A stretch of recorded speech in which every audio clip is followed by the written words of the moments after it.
నమస్కారం రాంప్రసాద్ గారు. నమస్తే. రాంప్రసాద్ గారు, గత నెల రోజులుగా చూసుకుంటే స్టాక్ మార్కెట్ పడిపోయింది అని ఎక్కువగా వింటున్నాం. ఏ న్యూస్లో చూసినా ఎక్కడ చూసినా కూడా అవే హెడ్లైన్స్. మరి చాలామంది ఇన్వెస్ట్ చేశారు. ఇంతకు ముందుకు బాగుంది, వాళ్ళకి ఇన్కమ్ కూడా బాగుంది, స్టాక్స్ కూడా పెరగడం చూసాం, అన్నీ చూసాం. బట్ ఇప్పుడు చాలామంది భయపడిపోతున్నారు ఇన్వెస్ట్ చేసిన వాళ్ళు. అండ్ మ్యూచువల్ ఫండ్స్ పరంగా చూసుకున్నా కూడా 5 to 6% కూడా అవి కూడా తగ్గిపోతున్నాయి. మరి ఇలా ఇన్వెస్ట్ చేసిన వాళ్ళ పరిస్థితి ఏంటంటారు? మీరు ఎగ్జాక్ట్గా ఫిగర్ చెప్తున్నారు. బహుశా మీరు మ్యూచువల్ ఫండ్స్ ఇన్వెస్ట్ చేసి ఉంటారు. నేను కూడా ఒక్కటి చదివి చెప్తున్నాను. ఎస్ అండి, మార్కెట్ కరెక్షన్ వచ్చింది. ఇది ఎవరు ఎక్స్పెక్ట్ చేసింది కాదు. So that are global tensions ఉన్నాయి. రష్యా ఉక్రెయిన్ వార్ అంటారు. అండ్ యూఎస్లో యూరోప్లో ఇన్ఫ్లేషన్ ఇది 40 years హై. సో ఇప్పుడు అక్కడ రేట్ ఆఫ్ ఇంట్రెస్ట్ పెరిగితే ఎఫ్ఐఎస్ అంత ఫారిన్ ఇన్స్టిట్యూషనల్ ఇన్వెస్టర్స్ ఏంటంటే అక్కడ ఇంట్రెస్ట్ బాగుంటే ఇక్కడ అమౌంట్ అంతా విత్డ్రా చేసుకొని అక్కడ ఇన్వెస్ట్ చేస్తారు. సో అందుకని మార్కెట్ కరెక్షన్ అవుతుంది. అయితే ఒక ఇన్వెస్టర్ ఈ మార్కెట్ కరెక్షన్లో ఏం చేయాలి అంటే, వన్ లైన్ ఆన్సర్ చెప్పాలంటే ఇన్వెస్టర్ ఏమీ చేయకూడదు. అతను చేయాల్సింది ఏంటంటే ఏమీ చేయకుండా ఉండటం. చాలా మంది విత్డ్రా అయిపోదామని కూడా ఆలోచిస్తున్నారు. ఎందుకంటే ఎందుకు ఆ విత్డ్రా అనే థాట్ వస్తుంది, ఎందుకు టెన్షన్ పడతారంటే వాళ్ళు ఎందుకు పెట్టారో వాళ్ళకి తెలియదు అనుకుంటే టెన్షన్ పడతారు. ఇప్పుడు మార్కెట్లోనో మ్యూచువల్ ఫండ్లోనో నేను పెట్టిన 5 లక్షల రూపాయలు నాకు 2028లో ఒక పని ఉంది, ఒక పర్పస్ ఉంది, 28లో 30లో. అప్పుడు why should I worry about today's market? అంతే కదా. మార్కెట్లో మీరు నాకు క్విక్ రిటర్న్స్ కావాలని పెడితే దిస్ ఎ ప్రాబ్లం. అంటే ఎందుకు పెట్టానో తెలియదు, పెరగాలనే పెట్టాను, రోజు పెరగాలని చూస్తాను, రోజు ఎలా పెరుగుతుంది మార్కెట్. సో ఈరోజు ఉక్రెయిన్ అండ్ రష్యా అంటున్నారు. లాంగ్ బ్యాక్ ప్రాబ్లీ ఒక 4 years బ్యాక్ కొరియా వార్ అన్నారు. కిమ్ నోకను చూపించేవాళ్ళు ప్రతిరోజు టీవీలో. కిమ్ మంచి పర్సనల్ ఇలా రాగానే కిమ్ అది ఇది రాక్షసుడు అది ఇది అని చెప్పేశారు సౌత్ కొరియా. ఏమైంది? ఏమవ్వాల. ప్రాబ్లీ ఈరోజు ఏమవుతుందో మనకు తెలియదు. కానీ మీ ఆబ్జెక్టివ్ క్లియర్ ఉంటే మీకు ఆ టెన్షన్ ఉండదు. మీరు డబ్బులు పెట్టింది డబ్బులు రావడానికి కాకపోయినా పర్వాలేదు, కానీ అట్లా మానసిక ప్రశాంతత కోల్పోకూడదు కదా. అయితే మార్కెట్ యాజ్ సచ్, మీరు మార్కెట్ని ఒక స్ప్రింగ్ అనుకోండి. ఇలా మీరు సెర్చ్ చేస్తే దగ్గరకు అవుతుంది స్ప్రింగ్ని.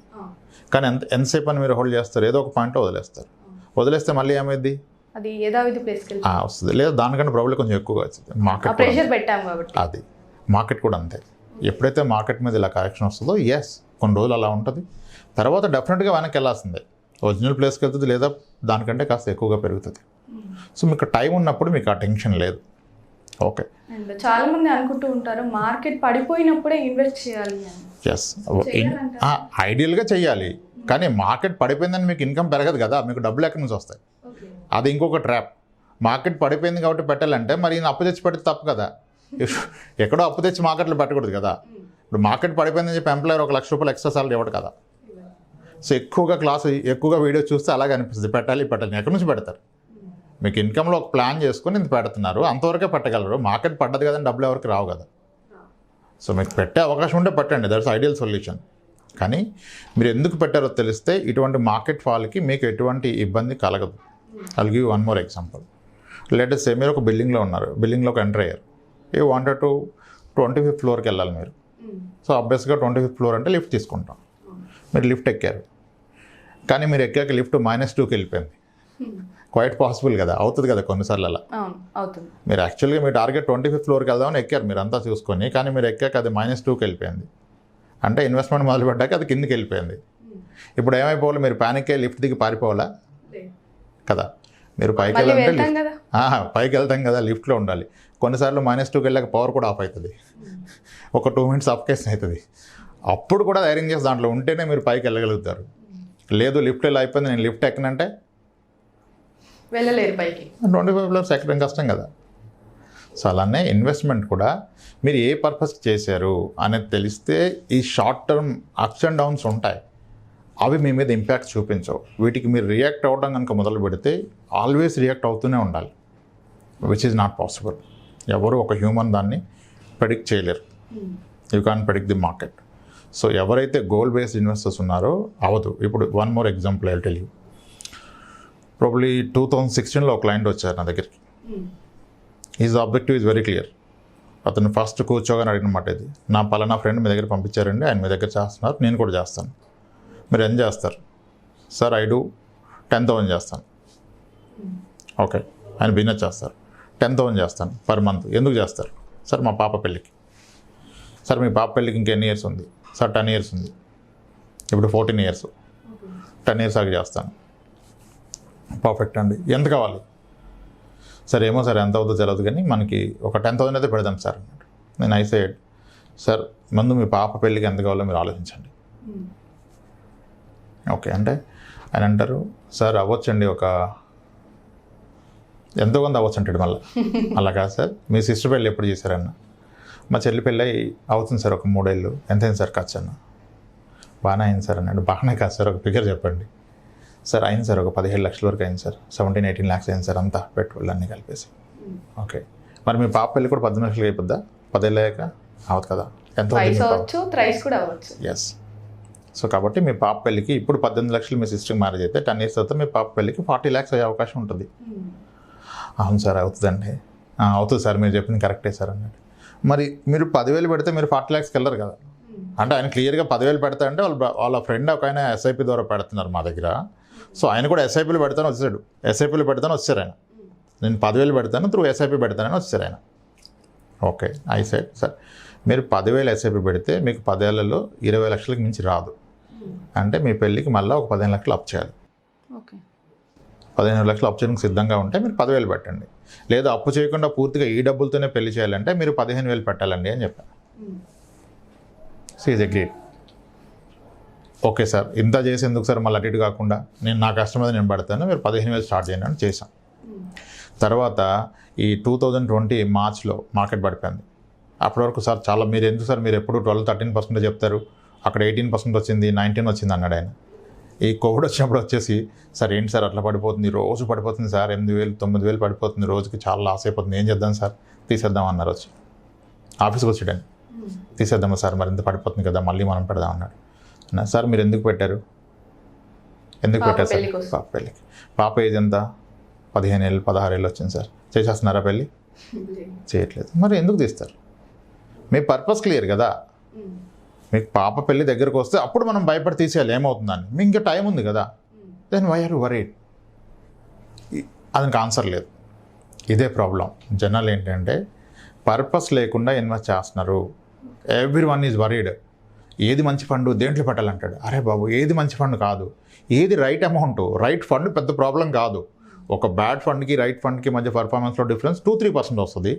కానీ నువ్వు పెట్టిందే రాంగ్ అమౌంట్ అయితే will never be able to achieve the goal. Right ఏది రైట్ అమౌంట్ అనేది క్వశ్చన్. ఇప్పుడు అందరు ఎవరు ఫోన్ చేసినా ఒకటే మాట, సార్ ఒక మంచి ఫండ్ చెప్పండి సార్ పెడతాను. నేను ఒకటే మాట చెప్తాను, సార్ మీరు సికింద్రాబాద్ స్టేషన్లో ఉన్నారు, సార్ ఒక మంచి ట్రైన్ చెప్పండి ఎక్కుతాను అంటున్నారు. నేను ఏ ట్రైన్ ఎక్కమని చెప్పాలి మిమ్మల్ని? అంటే ఎక్కడికి వెళ్ళాలో తెలియాలి కదా. పర్లేదు సార్ స్పీడ్గా వెళ్ళే ట్రైన్ చెప్పంటాడు ఆయన. సార్ బాగా రెట్టించి చెప్పండి సార్ అంటాడు. మళ్ళీ లాజిక్ అర్థమవుదానికి. సార్ స్పీడ్గా వెళ్ళే ట్రైన్ చెప్తాను, మీరు చెన్నై వెళ్ళాలా ముంబై వెళ్ళాలా సార్ అంటే అదే సార్ మీరు ఎందుకు పెడుతున్నారు, మీ పర్పస్ ఏంటి, ఎప్పుడు కావాలి మీకు పైసలు, దాన్ని బట్టి ఏ ఫండ్ అనేది మనం చెప్తాం. అంతేగాని సార్ నాకు స్పీడ్గా వెళ్ళే ట్రైన్ చెప్పండి, ఏదైనా పర్లేదు సార్ ఎక్కేస్తారంటాడు. ఇంకోటి ఉంది, ఆల్రెడీ ఇతను ఇన్వెస్ట్ చేస్తున్నారు కానీ ఇన్వెస్ట్మెంట్లో మల్టిపుల్ ఆప్షన్స్ ఉన్నాయి. ఇతను తీసుకున్న ఆప్షన్ రాంగ్, దాంట్లో చాలా తక్కువ రిటర్న్ వస్తుంది, దాంట్లో వెళ్తే ఆయన గోల్ రీచ్ అవ్వడు. అలానే ఇప్పుడు ఆపేయమంటే కొన్ని ప్రొడక్ట్స్ ఏంటంటే మనం రాంగ్ ఇన్వెస్ట్మెంట్ పెట్టినప్పుడు మనకు అవసరం ఉండి తీస్తే పెట్టింది కూడా రాదు. ఇప్పుడు అంటున్నాడు ఆయన, సార్ ఎట్లా సార్ లాస్ కదా సార్, మనం 5 years కడితే కట్టింది రావట్లేదు అంటాడు. చాలా ఇన్సూరెన్స్ ఎండోమెంట్ పాలసీస్ ఉంటాయి, 10 years కడితే కూడా కట్టిన దాంట్లో 90% వస్తుంది. మాతో ఇన్వెస్టర్ ఇది తెలుసుకోడు, 20 years నాకు వస్తుందని వెయిట్ చేస్తాడు. నిజానికి ఎమర్జెన్సీ వస్తే తెలుస్తుంది. ఇప్పుడు అదేంటి సార్ మీరు చెప్పారు, నేను విన్నాను మీ వీడియో, వెంటనే చెక్ చేశాను సార్, 8 years కడితే మేము కట్టిన దాంట్లో 70% వస్తుంది సార్, ఇప్పుడు ఏం చేయమంటారంటాడు. ఏం చేయమంటారంటే మీరు దాన్ని సరెండర్ చేసేయండి, లాస్ బుక్ చేసుకోండి, మీకు ఏది రైట్ ప్రోడక్టో దాంట్లో ఇన్వెస్ట్ చేయండి అంటే అదేలా సార్ లాస్ అయిపోద్ది కదా సార్ మీరు అంటాడు. అదంట సార్ మీరు ట్రైన్ ఎక్కారు, 1/2 hour వెళ్ళారు, అది ఎక్కింది రాంగ్ ట్రైన్ అని తెలిసింది, నేను ఇప్పుడు దిగి వేరే ట్రైన్ ఎక్కమంటే సార్ టికెట్ వేస్ట్ అయిపోద్ది అంటున్నారు. మీరు 50 rupees వేస్ట్ అయిపోద్ది కదా సార్ అన్నారు. 50 వేస్ట్ అవుతుంది అంటే ఇంకొక 100 kilometers ట్రావెల్ చేసి మళ్ళీ వెనక్కి వస్తారా? No. Right product, choosing a right product is most important and right amount, దాంట్లో ఈ 2 చాలా ఇంపార్టెంట్ అండి. అప్పుడు మీకు మార్కెట్తో సంబంధం ఉండదు. Market will is volatile, agree. ఇప్పుడు ఒక ప్రోడక్ట్ ఎందుకు తీసుకున్నారంటే లాస్ట్ 1 yearలో అబ్జర్వ్ చేస్తే అందరూ కొన్ని స్కీమ్స్ మ్యూచువల్ ఫండ్స్లో Tata digital India fund, ICICI prudential technology fund, Axis small cap fund, SBI small cap fund, ఏ ఇన్వెస్టర్ అయినా ఇవే స్కీమ్స్ ఎందుకు తీసుకున్నారో తెలియదు, బాగా రిటర్న్ ఇస్తున్నాయని తీసుకున్నారు. ఇప్పుడు సార్ లాస్ట్ ఇయర్ 60% వచ్చిందండి, ఇప్పుడు ఏంటి 20% నెగిటివ్ వచ్చింది అంటాడు. అసలు ఆ ఫండ్ రిటర్న్ చూసారా మీరు? ఇప్పుడు వీళ్ళన్న SBI small cap which is good fund, 10 years return 23%, 2014 with in a year 111% ఇచ్చింది. But at certain point maybe in 17లో 16లో -19% ఇచ్చింది. అంటే తీసుకున్నప్పుడు దాని పాస్ట్ ట్రాక్ చూస్తే year on year return you should prepare for that. ఈ ఫండ్ 10 years ఉంటే 2022 ఇచ్చింది, కానీ మధ్యలో -20 ఇచ్చింది, 0 ఇచ్చింది, 6% ఇచ్చింది, -5 ఇచ్చింది. ఇవన్నీ ఉంటాయి కదా జర్నీలో. మీరు అవన్నీ జర్నీలు ఇవన్నీ ఫేస్ చేసినప్పుడే at the end after 10 years మీరు ఆ 15% ఆర్ 14% అచీవ్ అవ్వగలుగుతారు. అందుకని లాస్ట్ ఇయర్ 40% ఇస్తే ఇప్పుడు 40 ఇస్తుంది. మార్కెట్ సెన్సెక్స్ ఈవెంట్ కోవిడ్లో ఎక్కడి నుంచి ఎక్కడికో వచ్చేసింది, 26,000 మళ్ళీ 50కి వెళ్ళిపోయింది కదా అని దూకారు. ఇంకొక ఎగ్జాంపుల్ చెప్తాను జస్ట్ టు కంక్లూడ్ దిస్. ఇప్పుడు కోవిడ్ స్టార్ట్ అయినప్పుడు గోల్డ్ ప్రైస్ 44,000 పర్ గ్రామ్ ఉంది. 2020 అక్టోబర్ కల్లా that went to 56,000, 5,600 per gram అయింది. పీపుల్ థాట్ బంగారంలో అద్భుతాలు జరిగిపోయినాయి, 40% నేను మిస్ అయిపోయాను. నిజానికి లాక్డౌన్ అయిపోగానే అన్ని శుభకార్యాలు పెండింగ్ ఉన్నాయి, అందరికీ గోల్డ్ నీడెడ్. అవతల గోల్డ్ వ్యాపారస్తులకేమో మంచిగా 4,000 కొన్నది 5,600 అయింది. వ్యాపారం చేస్తే కూడా లాభాలు రావు. వ్యాపారం చేయకుండా షట్ డౌన్ చేసి లాక్డౌన్లో ఉంటే ఎక్కువ లాభం వచ్చింది జ్యువెలరీ వాళ్ళకి. సో అప్పుడు అమ్ముకోవాలి. వీళ్ళు ఏం చేశారు, మీడియా వాళ్ళు ఒక ఆర్టికల్ చేశారు. ఏమని చేశారు, చాలా క్లవర్గా చేస్తారు. అంటే మనకి వ్యూవర్షిప్ కావాలి కదా. హెడ్లైన్స్ ఎలా ఉంటాయంటే 60,000కు చెరువులో పసిడి, అతి త్వరలో 80,000 దాటనుందా, భవిష్యత్తులో తులం బంగారం అంటే 1,00,000 పై మాటేనా, మధ్యతరగతి వాళ్ళు ఈరోజు బంగారం కొనకపోతే భవిష్యత్తులో తులాల్లో కొనటం మానేసి గ్రాముల్లో కొనుక్కోవాలా. ఎంత బాగా కనెక్ట్ అయిపోయింది. పీపుల్ థాట్ ఏదో మిస్ అయిపోయింది నేను కొడేయాలి అని చెప్పేసి పొలోమని కొనేశారు. ఏంటి స్కీమ్లు, గోల్డ్ స్కీమ్ తీసేసి ఎక్కడెక్కడ డబ్బులు తీసి క్రెడిట్ కార్డు మీద ఫ్లెక్సిబుల్ లోన్ తీసుకొని కొన్నారు 56,000లో. వీళ్ళందరూ కొన్నాక బంగారం నెమ్మదిగా 44,000కి వచ్చింది. 30% లాస్ అయింది కదా. మరి ఆ రోజు వీళ్ళు ఎలా రియాక్ట్ అయ్యారు దానికి? నేను 56లో కొంటే 40 మళ్ళీ 44కి వచ్చింది కదా, మరి అప్పుడు లాస్ వచ్చింది కదా. ఈరోజు మార్కెట్ కరెక్ట్ అయితే మీరు తీయాలన్నారు, మరి ఆ రోజు ఎందుకు బంగారం తీయాలని ఆలోచించలేదు? ఎందుకంటే బంగారమే కదా, ఎక్కడికి పోద్ది, మళ్ళీ పెరుగుతుంది. లేదా ఫ్రెండ్కి ఏం చెప్పాడు, అరే నువ్వు లక్కీరా అప్పుడు కొనలేదు, ఇప్పుడు కొనుక్కో మళ్ళీ తగ్గింది అంటాడు. కానీ కొన్నదాన్ని నమ్మాలని థాట్ రాదు. ఎందుకంటే దే ఎక్స్పీరియన్స్డ్ గోల్డ్. 10 ఏళ్ళలో డబుల్ అయిందండి. 10 ఏళ్ళ క్రితం 26,000 ఉండదు, ఇప్పుడు 50,000కి వచ్చింది కదా, మళ్ళీ అలాగే వస్తుందని ఒక నమ్మకం పెడితే తెలుస్తుంది. ఈ మ్యూచువల్ ఫండ్లో పెట్టిన వ్యక్తి ఏం చేస్తాడు, ఇప్పుడు తగ్గింది కదా తగ్గిందని తీసేస్తాడు. గోల్డ్లో తగ్గినప్పుడు తీయలేదు కదా మీరు. మరి గోల్డ్ ఈ రోజు కూడా 50,000 ఉంది. అంటే 2020 సెప్టెంబర్లో కొన్న అతను ఇంకా లాస్లో ఉన్నాడు, 20% లాస్. మరి అంత లాస్ గోల్డ్లో బేర్ చేసినప్పుడు ఈక్విటీలో ఎందుకు బేర్ చేయరు మీరు? 10%, 12% ఈజ్ క్వైట్ కామన్. 40% పడిపోతే ఏం చేశారు మీరు? హోల్డ్ చేశారు. చేస్తే రికవర్ అవుద్దని ఉన్నప్పుడు సేమ్ ఇది కూడా అంతే అండి. You need to hold. మీరు టైం ఇస్తే వస్తుంది. ఒక ఫ్యాక్ట్ అండి, మార్కెట్ ఎప్పటికైనా పైకే పోతుంది. మనిషి అన్నాడు ఎప్పటికైనా పైకే పోతాడు కదా. టైం పడుతుంది కాస్త పోవడానికి, మార్కెట్ కూడా పైకి వెళ్తుంది. మీ దగ్గర టైం ఉంటే మీరు వెయిట్ చేయాలి. టైం లేకపోతే మార్కెట్ పడ్డదని కాదు, మీకు అవసరం ఉంటే తీసేయాలి కదా. మీకు అవసరం లేనప్పుడు మార్కెట్ని చూడటమే తప్పు. With conviction best of the stocks are best of the mutual funds పెట్టుకున్నప్పుడు ఆ టైం ఇచ్చి మీరు కూర్చుంటే then you will achieve goal. Market కరెక్షన్కి ఎప్పుడు రియాక్ట్ అవ్వకూడదు. పెట్టాలండి అంటే మనం పెట్టమని చెప్తే అప్పు తెచ్చి పెడతారు, అది తప్పు కదా. మార్కెట్ పడ్డదని ఇన్కమ్ ఎలా వస్తుంది, డబ్బులు ఎలా వస్తాయి ఒక వ్యక్తికి? సో మార్కెట్ పడితే పెట్టాలనేది కూడా రైట్ కాన్సెప్ట్ కాదు. మీకు అవకాశం ఉంటే పెట్టాలి. అదే పడ్డది కాబట్టి నేను పెడతానని చెప్పేసి అప్పు తెచ్చి ఇప్పుడు 12% పర్సనల్ లోన్ తెచ్చి హోమ్ లోన్ మీద టాప్అప్ లోన్ తీసుకొని పెట్టడం కరెక్ట్ కాదు.